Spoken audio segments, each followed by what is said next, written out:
আমাদের মধ্যে আমরা নিজেরা, আমার মনে হয় যারা যারা এখানে অডিয়েন্সে রয়েছে তারা প্রত্যেকেই সমৃদ্ধ হয়েছে, যে বিভিন্ন দিক তারা তুলে ধরেছে। তবে যেভাবে আমাদের এই আড্ডাকে কেন্দ্র করে যারা সমস্ত এসেছে এবং তাদের বক্তব্য তারা আমাদেরকে তুলে ধরেছে, আমি অত্যন্ত গর্বিত। ডক্টর উপেন বিশ্বাসের মতো মানুষ এই বয়সেও তিনি আমার এইখানে এসে উপস্থিত হয়েছেন। স্যার, আপনাকে আমার তরফ থেকে স্যার জানাই অনেক অনেক নমস্কার। দেবাশিস বাবুকে জানাই নমস্কার। বিশ্বরূপ আমার বন্ধুস্থানীয়, তাকেও জানাই শুভ নবমী শুভেচ্ছা, নমস্কার।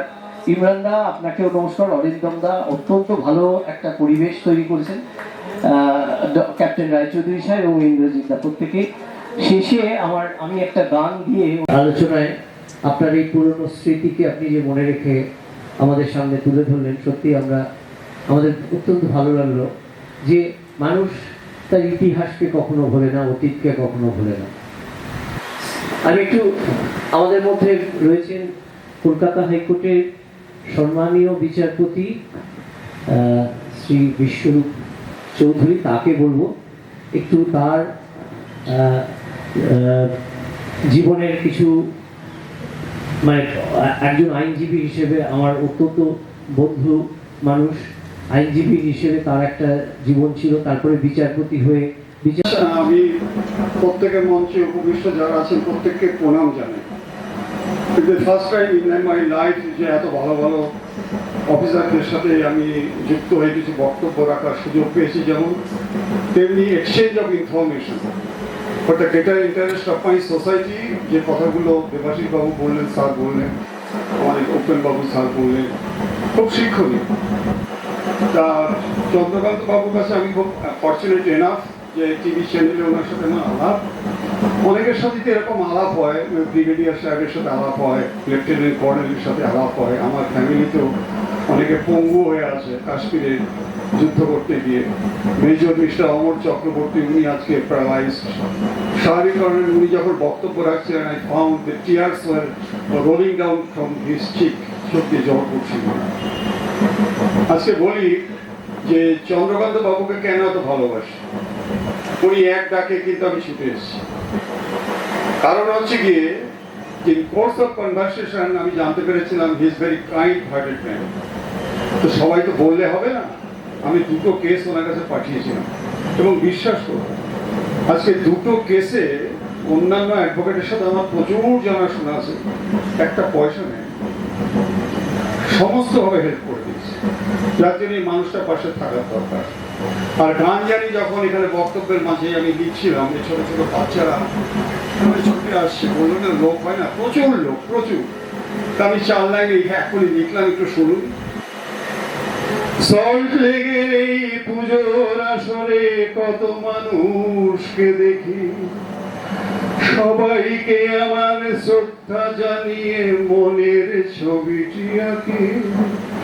20 বছর আগে সবার আশিসে হয়েছিল পথ চলা, চিত্তবাবুর অনুপ্রেরণায় শুরু হয় কথা বলা।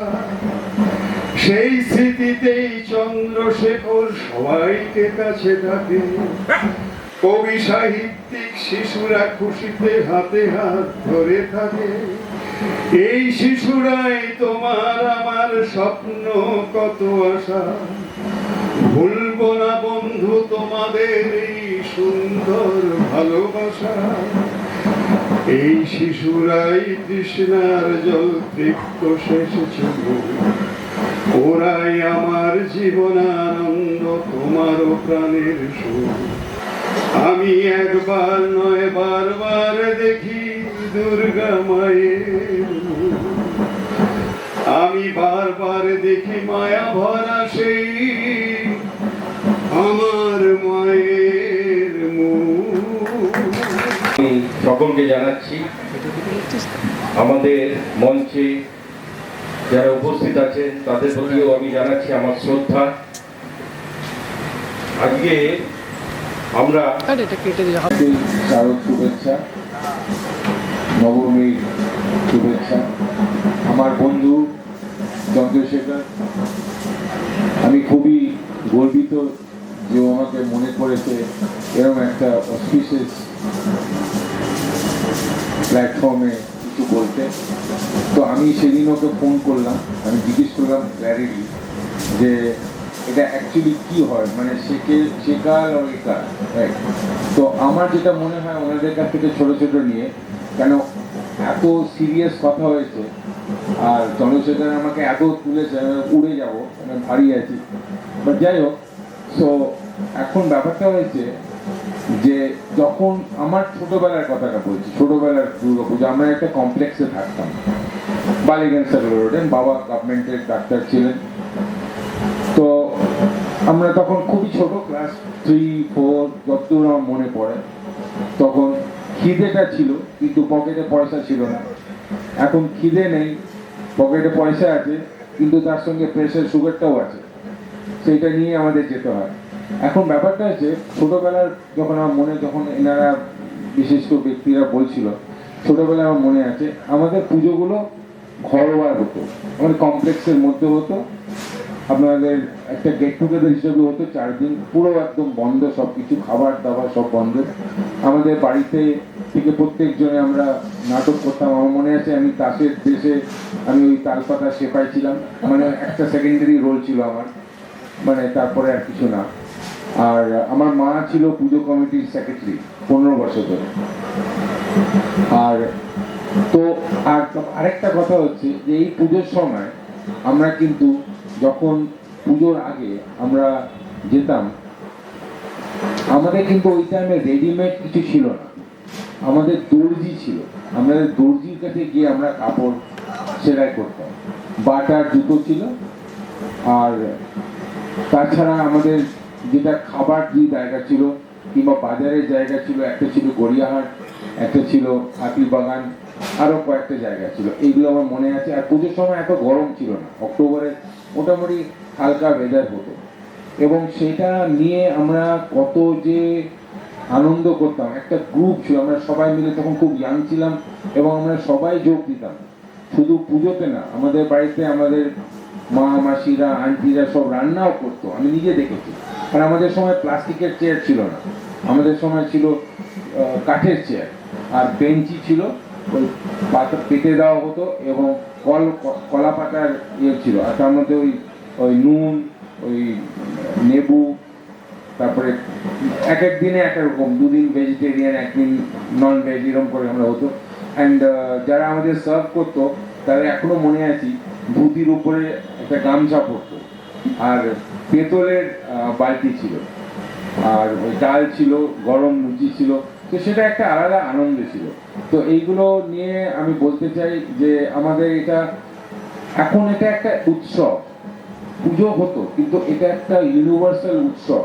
আর যেমনি দেবাজিৎ স্যার বলেছে, আমাদের 2021-এ এটা ইউনেস্কো স্বীকৃতি পাওয়া গেছে, এবং অন্যরাও যারা ইনপুট দিয়েছেন। এবং সব থেকে বড় ব্যাপার হচ্ছে এটা একটা খুব বড় সংস্থান যেখানে কাজের উপার্জন হয়, লোকের অকিউপেশন, লোকের ইনকাম। আমি যেটা শুনলাম যে এটা প্রায় 50,000 কোটি টাকা ব্যবহার করা হয়েছে আড্ডা। এটা এই কথাটার সাথে আমরা তো দৈনন্দিন জীবনে আমরা যুক্ত, আমাদের হয়তো এই আড্ডা কথাটা ব্যবহারে অনেকের আপত্তি থাকতে পারে, এবং আড্ডা মারা বলতে আমরা মানুষকে ঠিক একটু হেয় করে কথা বলি যে মানুষটি আড্ডা মারে বা মানুষটি মানে এখানে আড্ডা দেয়। এই আড্ডা প্রতি আমাদের যে খুব আন্তরিক শ্রদ্ধা আছে সেটা নয়, কিন্তু এটাও তো মানতে হবে যে বাঙালির এই কর্ম ব্যস্ত জীবনে আড্ডা উৎসব এটাও একটা অঙ্গ। মানে যতই আমরা কর্মজীবনে ব্যস্ত হই না কেন, যতই আমরা উন্নতির দিকে যাই না কেন, যতই আমাদের ব্যস্ত জীবন হোক না কেন, বিশেষ করে বাঙালিদেরকে এই আড্ডাকে ত্যাগ করতে খুব একটা দেখা যায় না। কারণ বাঙালিরাও চায় না যে আড্ডা তাদের জীবন থেকে চলে যাক, আড্ডা উৎসব এগুলো জীবন থেকে চলে যাক। তারপরে হলো পরের জীবন, কর্মব্যস্ত জীবন কি উন্নতি, তারপরে ব্যাপার। তো যাই হোক, দুর্গাপুজো হলো বাঙালিদের সর্বশ্রেষ্ঠ উৎসব। এই উৎসবের সাথে বাঙালিদের মানে ধর্ম, আবেগ এবং আমাদের বিভিন্ন প্রথা সব কিছুই জড়িত আছে। এই দুর্গাপুজো আজ ভারতবর্ষ যখন পরাধীন ছিল তখনও দুর্গাপুজো খুব ভালোভাবে পালন করা হয়েছে এবং আজও দেশ স্বাধীন হয়েছে দুর্গাপুজো খুবই ভালোভাবে আন্তরিকভাবে সমস্ত নিয়মকানুন মেনে পালন করা হয়। হ্যাঁ, এটা ঠিকই যে অতীতে দুর্গাপুজো উৎসব পালন, অতীতে মানুষের অংশগ্রহণ, অতীতের পদ্ধতি হয়তো কিছুটা পরিবর্তন হয়েছে, কারণ আমরা যেটা এখন জানি আমাদের ইলেকট্রনিক্স যুগে, আমাদের আর্টিফিশিয়াল ইন্টেলিজেন্সের যুগে অনেক কিছু প্রথাই হয়তো পরিবর্তন হয়েছে, কিন্তু দুর্গাপুজোর যেটা করার মূল যেটা উদ্দেশ্য যে আমাদের মিলন হওয়া, আমাদের সমস্ত আনন্দ উৎসবকে আমাদের শেয়ার করে নেওয়া, এই উৎসবটার মধ্যেই আমরা আমাদের আবেগ, আমাদের আনন্দ এবং আমাদের সমস্ত ইচ্ছা এগুলোকে আমরা শেয়ার করতে পারি। অতএব এই আজকের যে এই কথাটা আড্ডা, এটাকে ঠিক আড্ডা না বলে এটা আমাদেরকে ধরতে হবে, এটা একটা আমাদের মিলন, এটা আমাদের এই একটা শুভ দিনে আমরা একসাথে মিলিত হয়েছি, মিলন স্থান আমাদের আনন্দ, আশা, আকাঙ্ক্ষা এটা আমাদের উপর শেয়ার করে নেবার জন্য এখানে মঞ্চে যারা উপস্থিত হয়েছে আমাদের প্রাক্তন সেনাকর্তা, প্রাক্তন আমলা এবং প্রাক্তন বিচারপতি, আইনজীবী চন্দ্রশেখর বাগ মহাশয় এবং পুলিশ অধিকর্তা, চিকিৎসক, আমি সকলের প্রতি আমি শ্রদ্ধা জানাই। তাদের এই সমাজের প্রতি তাদের যে দায়বদ্ধতা, সমাজের প্রতি তাদের অবদান, এটা আমরা কথাটা বললাম। আপনি এবার হিসাব করেন তো যে আপনার বাংলার মাস কোন থেকে শুরু হয়েছে, কোন মাস থেকে শুরু হয়েছে? বৈশাখ। আবার সেটা যে ঘুরে গিয়ে আবার যে যেখানে আসলো, তো তাহলে এইটা কিন্তু সূর্যের হিসাবে হচ্ছে না, এইটাও হচ্ছে মুন। তার এইটা ভেরি ইম্পর্টেন্ট। এবং আমি আগেই বলেছি এটাও কিন্তু অস্ট্রিকদের দেওয়া, তারাই প্রথম এটা আবিষ্কার করে যে কিভাবে আপনি গুনবেন। তো পুরো মাসটা গুনবেন, পুরো বছরটা গুনবেন। এইবার শুধু তা না, যখন আপনি পুজো করছেন তারা তিথি, আমি আগেই প্রথমবারই বলেছি, এটা তিথি আছে না, এই আজকে এই তিথি, কালকে এই তিথি, কালকে এই তিথি। আমি ওই জন্য বলছিলাম যে ওই যে পুজো করছে ও তো লেখাপড়া জানে কিনা, তো কি বললো জানেন? বলে স্যার ও কিন্তু লেখাপড়া জানে না। তাহলে একটা কাগজ তো নিয়ে আসে, একটা বইয়ের মতো তো নিয়ে আসে, সেটা তো পড়ে। সেইখানে দেখুন আজকে যে দিন, সেই দিনও কিন্তু ওইভাবেই একেবারে অঙ্কের মতো করা। এবং এই অঙ্কটা করেছে কারা? আজ থেকে বহু হাজার হাজার বছর আগে এই অস্ট্রিকরা করেছে। আর এখানে থাকছে না।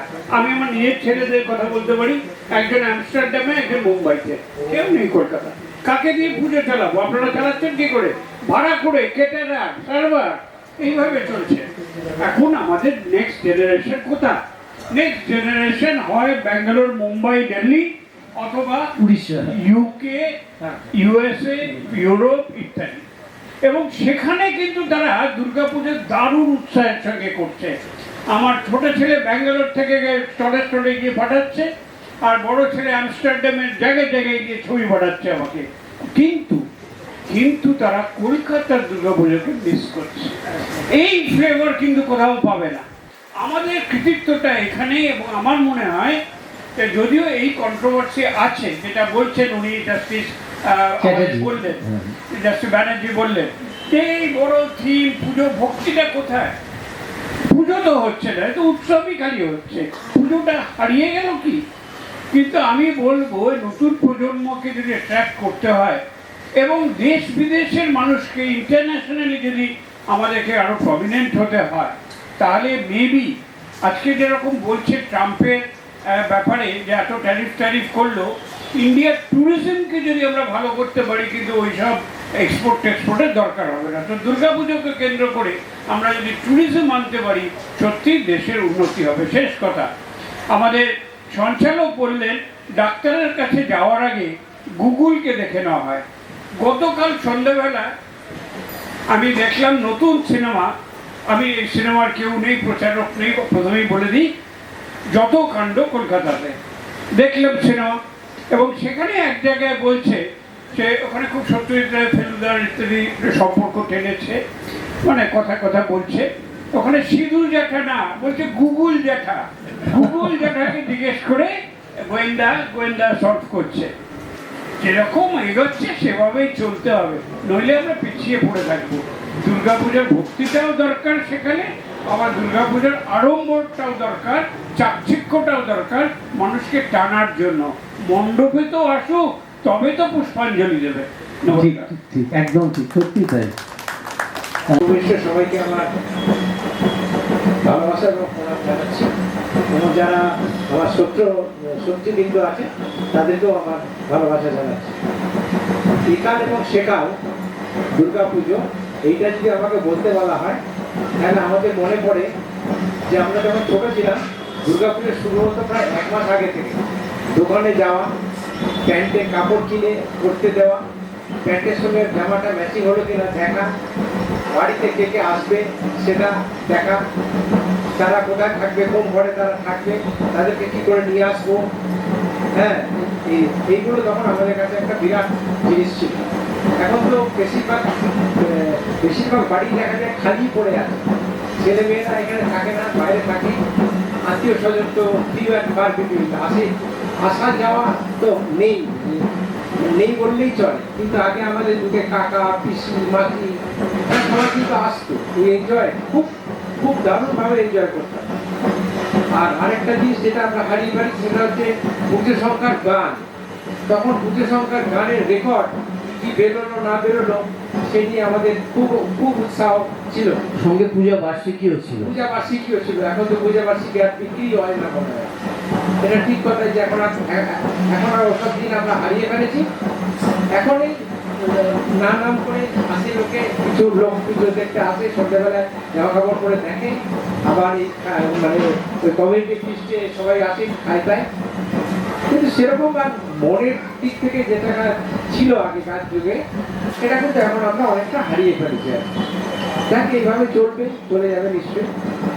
এই আমার বক্তব্য ছোট ভালো যায় না, যেটা দেবাশিস বাবু বলছিলেন সেটা হচ্ছে এই যে মডার্ন টেকনোলজিকে ইউজ করে, এই যে এআইকে ইউজ করে উনি আরও একটা নতুনভাবে পুজোর যে আঙ্গিক সেইটার কথা উনি বললেন। তো এটাও হয়তো আগামী আরও 10 বছর পর যদি আমরা এই আড্ডাটা কন্টিনিউ করতে পারি, দেখবো আমরা হয়তো সেই পুজোর দিকে আস্তে আস্তে এগিয়ে যাচ্ছি, মানে যেতে হবে আর কি।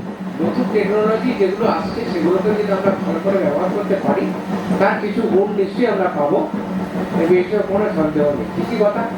তবে আমাদের এত রকমের প্রবলেমসের মধ্যে সবাই থাকে, বেশিরভাগ বাড়ি হয়তো বেশিরভাগ মানে 1 নম্বর তো প্রবলেম এখনকার, যেটা আমার মনে হয়, কারণ আমার পার্সোনাল না থাকলেও বেশিরভাগ বাড়িতে কাজের মেয়ে থাকবে না পুজোর সময়। It's a big problem.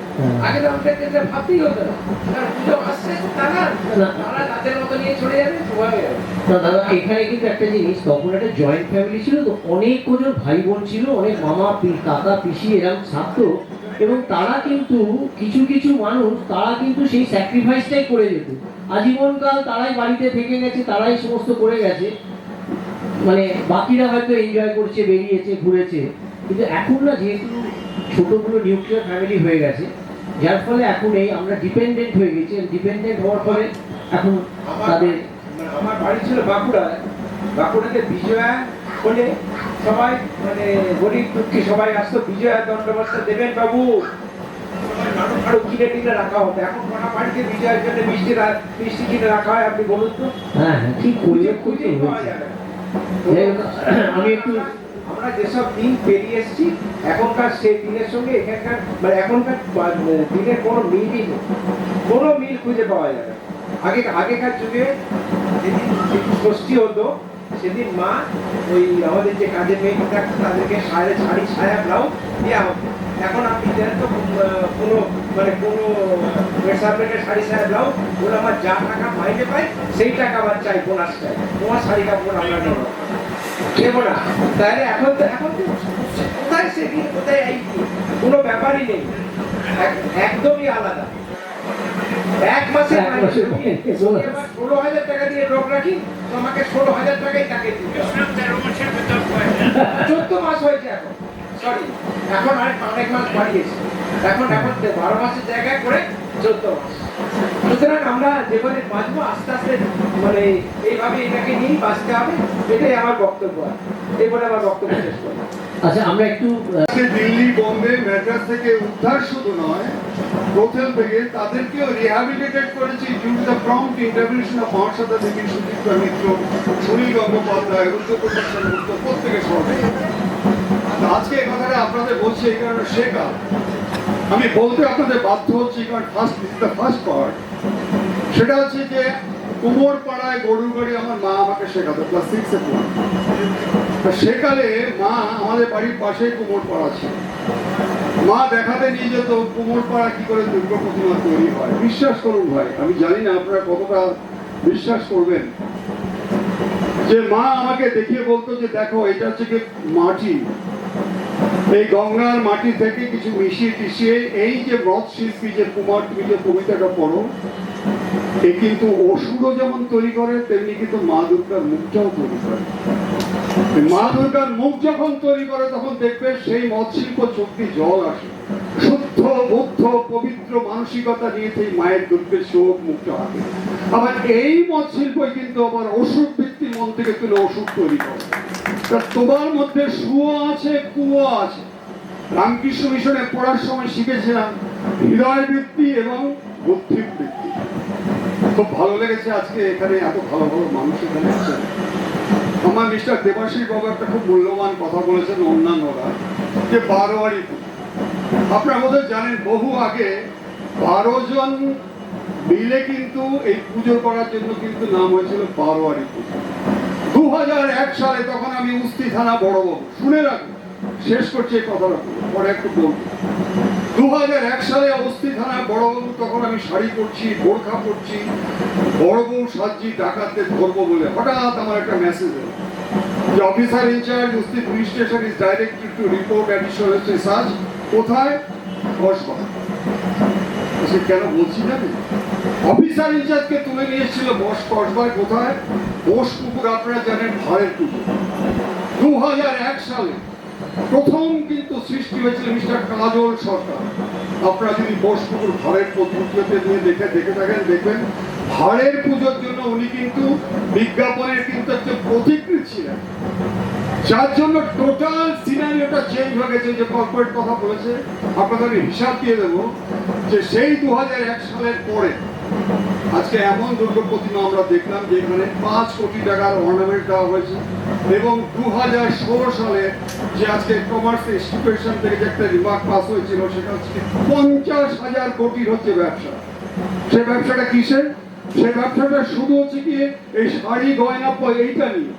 তাই এখন আমরা দেখতে পাচ্ছি যে দুর্গাপুজো অনেক জায়গায় যায়, অনেক জায়গায় আমাকে যেতে হয়। শেষ করছি ভাই একটা কথা বলে, দুঃখ লাগে খুব। তিলজলা থানায় বড় হঠাৎ ফোন এলো যে কিছু ক্রিমিনাল আজকে বেরিয়ে গেছে স্ন্যাচ করবে বলে। মেয়েরা যখন যাবে তখন সোনার গহনা স্ন্যাচ করবে। সাথে সাথে আমি 10-12 জন ছেলে সিভিলে পড়েছি, বেরিয়ে পড়েছি দুর্গা প্রতিমা। এখন যেটা আপনার আনন্দপুর বলেন, সেখানে আমরা গেছি, একটা খুব বড় পুজো, প্রচুর ছেলে যাচ্ছে, হঠাৎ দেখছি 3-4টে ছেলে নানা রকম বেশভূষা দেখি, ট্যাগিয়াস টুপি, ব্ল্যাক পরে ক্রিমিনাল তারা যাচ্ছে। আমিও ফলো করেছি। এখন ফলো করতে করতে করতে করতে দেখছি এক মা বাবা তার ছেলে মেয়েকে নিয়ে দুর্গা প্রতিমা দেখতে যাচ্ছে, কিন্তু ভদ্রমহিলা গলায় প্রায় 500 কোটি ভর। এবার তারা যখন যাচ্ছে আমি পিছনে পিছনে, you'll be surprised, you'll be captivated, you'll be astonished যে মা এবং ছেলের কথোপকথন। ছেলে বলছে মাকে যে মা এই যে দুর্গা প্রতিমা নিয়ে এসেছিল, কিন্তু আমি কিন্তু সামনের বছর এই কার্তিক ঠাকুরের মধ্যে কিন্তু বিউটি পার্লারে গিয়ে চুলটা তৈরি করবো, কার্লিং হেয়ার তৈরি করবো। এবার মেয়ে বলছে মা ওসব হবে না, আমি কিন্তু মা সরস্বতী গলায় যে সোনার হারটা আছে, বাবাকে বলার সামনে বলছে আমাকে গলার হার করে দিতেই হবে। এবার বউ বলছে শোনো শোনো, ছেলে কি বলছে, মেয়ে বলছে আমার দরকার নেই। ওই যে মা দুর্গার গলায় যে 20 ভরির হার সামনের বছর যদি না দেয় তোমার কিন্তু খাওয়া বন্ধ করবে। এই যদি পরিস্থিতি হয় এই যদি মা বাবার শিক্ষা হয় মনের আলোটাকে উজ্জীবিত করা, আজকে 10টা হাত শুড বি ইউনাইটেড, 10 দিক মাকে আমরা আজকে প্রদর্শন করছি। ঈশ্বর উপদেষ্টা নয়, ঈশ্বর হচ্ছে দৃষ্টান্ত। এই দৃষ্টান্ত থেকে কিন্তু আমাদের নবপ্রজন্ম ছেলে মেয়েদের শেখাতে হবে, কারণ আমরা কথায় বলি we are marching to a better tomorrow, কিন্তু না, বম্বে বাইট একটা সিনেমা দেখেছেন? Bombay is dying, Bengal is dying, India is dying. Thank you very much.